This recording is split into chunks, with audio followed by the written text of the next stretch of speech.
এজন্য অনেক ছেলে আসো বাবা, তোমাদেরকে বলি বাপ, আল্লাহ তাআলা যাকে যৌবন দিয়েছেন তাকে পূর্ণ শক্তি দিয়েছেন। মানুষের শরীরের সুস্থতা, সকালের সূর্য উঠে তেজ কম থাকে, বিকালের সূর্য ডুবে তেজ কম থাকে, দুপুরের সূর্য প্রখর প্রচণ্ড তেজ থাকে। এজন্য শিশুকাল, তার যৌবন আসতেছে, এজন্য শিশুকাল দুর্বল। আবার বৃদ্ধকাল, তার যৌবন শেষ হয়ে যাইতেছে, এজন্য দুর্বল। এই জন্য যৌবন দুপুরের সূর্যের মতো, যেখানে প্রচণ্ড তেজ থাকে, শক্তি থাকে, হিম্মত থাকে।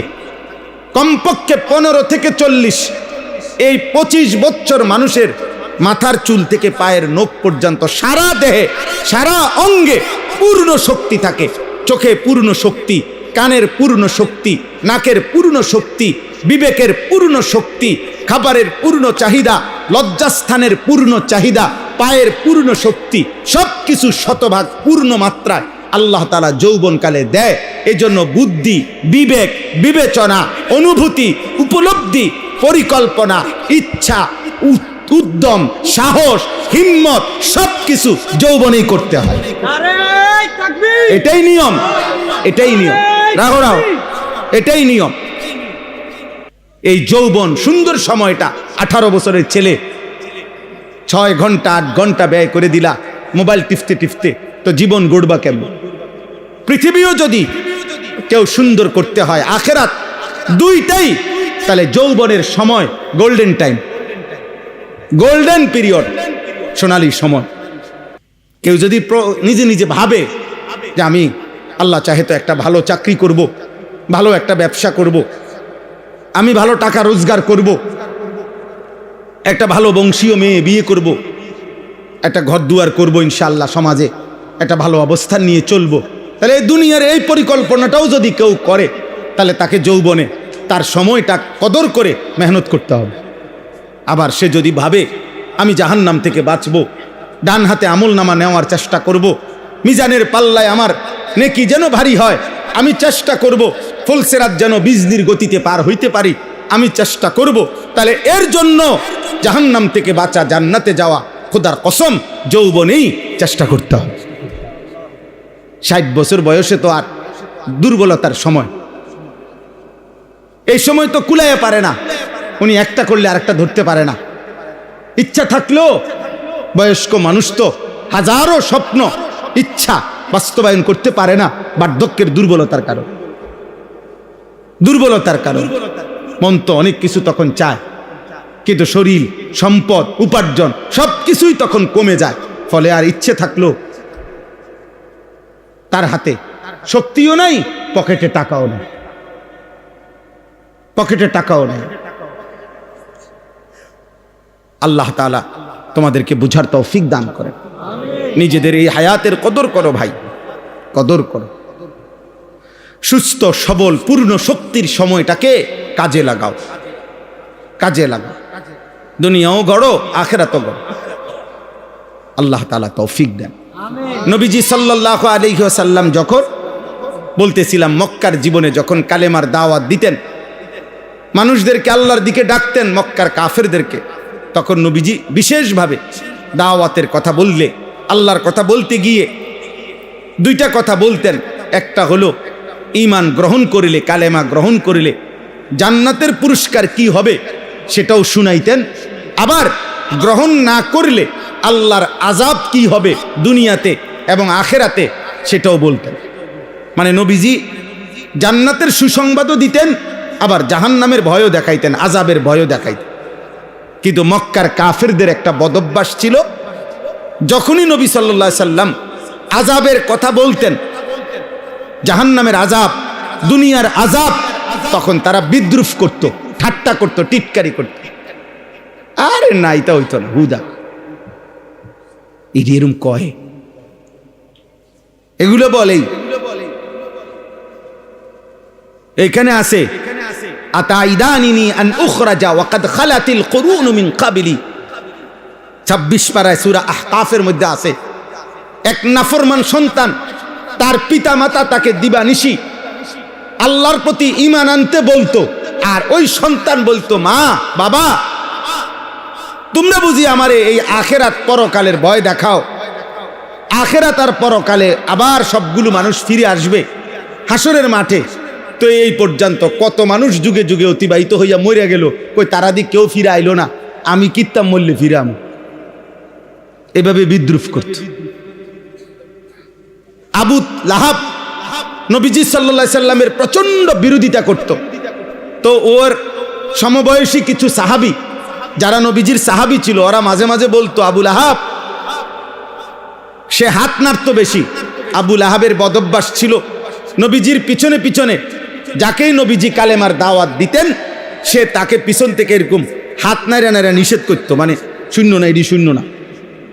তো সাহাবীরা তাকে বলতো, আবু লাহাব, আল্লাহ তো ইচ্ছে করলে তোমার হাতে আযাব দিতে পারে, হাত অবশ হইয়া যাইতে পারে। তখন সে তাফসীরের মধ্যে আছে, আবু লাহাব পরের দিন সকালবেলা ওই সাহাবাদের এই কয়েকজনকে কাছে গিয়া বলতো, এই দেখো হাত, এ কিচ্ছু হয়েছে না, চাও তুমি যে কইলা আযাব দিব, কই আযাব কই, আমার হাত দিয়ে ঠিকই আছে। এত বড় গাদ্দার আছেন, এত বড় বেয়াদব। এ ঠিক এরকম নবীজি একদিন এই মক্কার কাফেরদের সামনে আযাবের কথা বলছেন, যে দেখো আল্লাহর আযাব আসবে দুনিয়াতেও আখিরাতেও। আল্লাহ কাউকে নূহ আলাইহিস সালামের জাতিকে পানির আযাব দিয়া ধ্বংস করে দিছে, লূত আলাইহিস সালামের জাতিকে পাথরের বৃষ্টি বর্ষণ করে মাটি উল্টায়া ধ্বংস করে দিছে, এভাবে সব শুনাইছেন। এই সময় একজন কাফের নজর ইবনে হারেস, এই কাফের সর্দার আল্লাহর নবীর উপস্থিতিতে বিদ্রুপ করে, টিটকারি করে, ঠাট্টা করে আল্লাহর সামনে, আল্লাহর কাছে হাত তুলছে, মুনাজাতের মতো হাত তুইলা নবীজির সামনে বলতেছে, আল্লাহুম্মা ইন কানা হাদা হুয়াল হাক্ক মিন ইনদিক ফাআমতির আলাইনা হিজারাতাম মিনাস সামা আবিতিনা বিআযাবিন আলীম। হে আল্লাহ, মুহাম্মদের কথা মতো যদি সত্যি সত্যি তুমি আযাব দিতেই পারো, তো তাইলে এখন আমাদেরকে আযাব দাও, আমরা তোমার কালেমা গ্রহণ করলাম না, চাই তুমি সর্বোচ্চ কি আযাব আছে তোমার কাছে এইটা দাও। চিন্তা করছেন এ কেমন গাদ্দার? হ্যাঁ, জবান বড় সাংঘাতিক। এই জবানে কথা বলতে অনেক সতর্ক থাকা উচিত। আমরা অনেক সময়, অনেক মানুষ আছি, সাধারণ মানুষ, অনেক সময় অনেক কথা, হাস্যরসিকতার ছলেও বিদ্রুপাত্মক কথা, দিন নিয়ে, ইসলাম নিয়ে, আলেম নিয়ে অনেক সময় বলি, বুঝেন নাই? পরে জিজ্ঞেস করলে হয়তো বলবে আমি এত কিছু ভাইব্যা বলি নাই। না না, এত কিছু ভাইব্যা বলেন নাই কেন? ইসলামের কথা, আল্লাহর কথা, কোরআন সুন্নাহর কথার ক্ষেত্রে মন্তব্য করতে সর্বোচ্চ সতর্ক থাকা উচিত, কারণ এর পিছনে আমার ঈমান, এর পিছনে আমার ঈমান। যেমন মনে করেন অনেক সময় আছে অনেক মানুষ কথার প্রসঙ্গে আও রাখেন, সব কথার মধ্যে কোরআন কিতাব টাইন নেন না, কথা বলেন, এমন কথা বলে কিনা কেউ? প্রত্যেক কিছুর মধ্যে মিয়া হুজুরারে টাইন আনেন, মিয়া সব কিছু হুজুরারে জিঙ্গাইলে চলন যাবো নি দুনিয়া। তাহলে কারে জিগাইব? বাকিটা আমনে যে হুজুরারে জিগান যাইবে না কিছু জিনিস, তো ওই জিনিসগুলো আপনি কারে জিগাইয়া চলবেন? শয়তানরে। কথা বলেন না কেন? শয়তানরে জিজ্ঞাসা করে চলবেন। তাইলে এটা কি বললেন? এটা কি আপনি দিনকে বিদ্রুপ করলেন না? হ্যাঁ, প্রত্যেক কথায় কথা কেবল দাড়ি লইয়া করে এত এরম শুরু করলেন কা? আর কোনো কথা নাই? হ্যাঁ, আর ওয়াজ নাই? আর ওয়াজ আছে তো, এটাও তো একটা ওয়াজ। আপনি এটাকে বিদ্রুপ করলেন কেন? কি হুজুর আজকে দাওয়াত কয়টা? কি বললেন? এটা কি বলতে চাইলেন হুজুরকে? কোন আলেমে দিনকে কি বললেন? হুজুর আপনার আর কিতা একটা দাওয়াত খাওয়ান, তো আপনি বৈশা দাওয়াত খাই কেমনে, বা শুইয়া দাওয়াত কেমনে খায়, আপনি সিস্টেম বলে দেন।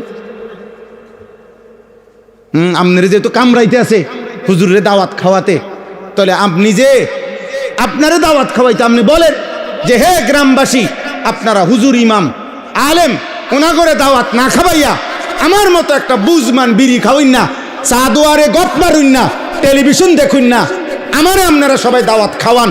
আপনি বলেন আপনারা খাবাইলে আমার সমস্যা কি? কথা বলেন না। আপনারা যদি গ্রামবাসী দাওয়াত খাওয়ায় আমার অসুবিধা কি? কিন্তু আপনি এটা কি বললেন? এই জন্য মন চাইলেই বলে ফেললেন, হ্যাঁ আপনার মুখ দিয়ে আসছে বলেই বলে ফেললেন। সাবধান। যত কিছু আমি কথার প্রসঙ্গে বলে গেলাম, যত কিছু ইসলামের চিহ্ন বহন করে, মসজিদ, মাদ্রাসা, কোরআন, হাদিস, তসবিহ, মেসওয়াক, দাড়ি, টুপি, পাঞ্জাবি, পায়জামা, আলেম, হাফেজ, ইমাম, মুয়াজ্জিন, খতিব, ওয়াইজ, পীর, বুজুর্গ, আউলিয়া, যত কিছু ইসলামের চিহ্ন, মানে যেটা দেখলে বোঝা যায় এটা ইসলামী নিদর্শন, দ্বীনের নিদর্শন, এমন ছোট্ট একটা মেসওয়াককে, তসবির দানাকেও তুচ্ছ তাচ্ছিল্য করা, অবজ্ঞা করা, ঠাট্টা করা, কুফরি কুফরি কুফরি। কি ঠাট্টা করা? কি বলেন না? আবার বলেন কি? সাবধান। কথা বলতে খুব সতর্ক থাকা। কোরআনুল কারীমের মধ্যে আছে, আল্লাহ তাআলা নবীজি আরে ইমান সাহাবাদেরকে বলছে, হে আমার নবীর সাহাবারা সাবধান, আমার নবীর আওয়াজের উপরে তোমার আওয়াজ যেন না বাড়ে। ভিন্ন কথা তো বলার সুযোগই নাই। লা তারফাউ আসওয়াতাকুম ফাওকা সাওতিন নবী, নবীর আওয়াজের উপরে আওয়াজ বড় করবে না, তাইলে পুরা জিন্দেগীর আমল এক মিনিটে আন তাহবাতা আমালুকুম, পুরা জীবনের আমল শেষ হয়ে যাবে। এই আয়াত নাজিল হওয়ার পরে তাফসীরের মধ্যে আছে, আবু বকর সিদ্দিক রাদিয়াল্লাহু তাআলা আনহু এত আস্তে কথা বলতেন, নবীজি কোনো কোনো সময় 2বার 3বার জিগান লাগতো যে আবু বকর কি বলছো বুঝি নাই, আবার কও। হযরত ওমর রাদিয়াল্লাহু তাআলা আনহু এই আয়াত নাজিল হওয়ার পরে অজরে কাঁদতেছিলেন। আল্লাহর নবী বলেন, কাঁদো কেন? হযরত ওমর বলেন, ইয়া রাসূলুল্লাহ, আমার স্বাভাবিক কথার আওয়াজও একটু বেশি হয়ে যায়, আমি তো আওয়াজ ছোট করতে পারি না, আমার ভয় হয় যদি আপনার আওয়াজের চাইতে আমার আওয়াজ বড় হয়, আর আল্লাহ তাআলা যদি আমার আমল জীবনের সব শেষ করে দেয়, কি হবে আমার আখিরাত? আরে বড় কথা কইতে, হ্যাঁ, চা দোকানে বইয়া বিড়ি খায়, এবারে টেলিভিশন চাই, এবারে কয় আর রাহো চাই, হুজুররাও কত ফেস লাগাই রাখছে দেশটা, এবারে একটা কথা কইয়া দিল আর একটা, হ্যাঁ একটা ফাজলামি করলেন আর কি ফেস লাগাই দিছে। ও কত এক এক হুজুর এক এক কথা কয়, আমরা কোন দিকে যাবো? মানে আপনি কোন দিকে যাইতেন বুঝতে পারছেন না নাকি? এক এক হুজুরে, মানে এক হুজুরে কইছে বিড়ি খান, আরেক হুজুরে কইছে খাইয়েন না নাকি? এই ফেঁসে পড়ে আপনি বিড়ি খাইতেছেন নাকি? হ্যাঁ হ্যাঁ, নাই তো, আমরা ফেঁসে পড়ে উনি বিড়ি খায়। আমরা ফেঁস লাগাইছি যে এক হুজুরে কইছে সুদ খাওয়া হারাম, আরেক হুজুরে কইছে হালাল, এই জন্য উনি সুদ খায়। আমরা ফেঁস লাগাইছি না? আমরা বলছি এই আমরা হুজুররা একজনে বলছি কিস্তি নেওয়া হালাল, আরেকজনে বলছি হারাম নাকি? কথা বলেন না? আমরা এরকম বলছি, তো আপনি কি ফেঁসে পড়া কিস্তি নিতেছেন? আপনার ঘরে রঙিন টেলিভিশন চলে, আপনার স্ত্রী বেপর্দা বেহায়া, এটা কোন কারণে? এই মসজিদের ইমাম সাহেবের ফেঁসের কারণে নাকি? তো কি বললেন? এটা হুজুররা ফেঁস লাগাই রাখছে। কি ফেঁস লাগাইছে? কোন হালালটাকে হারাম বলছে, কোন হারামটাকে হালাল বলছে? আপনি বলেন বলেন। সাবধান মুসলমান, নিজের আখিরাত নষ্ট করবেন। আমার কাছে কোনো আমনে হিসাব, আমার লগে 900 করলে আপনার লগে আমি 900 করলে আমনের হিসাব আমার কাছে না, আমার হিসাব আমনের কাছে না, আমি আমনে মিললে গেলেও হইতো না। বুঝেন না? আমরা মানে মুসল্লি আর ইমাম সাহেব আমরা যদি আচ্ছা আল্লাহ ভরসা, আল্লাহ ভরসা, পারলে কিছু বাড়াইয়া দিয়েন, আমি আর আমনে একমত হয়ে গেলাম, তো আল্লাহ ছেড়ে দিবে নাকি?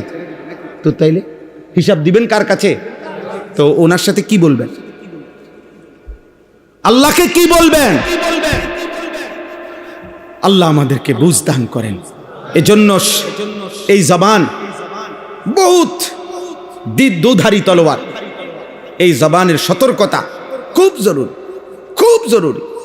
এই জবান কবুল বললে এক নারী হালাল হয়,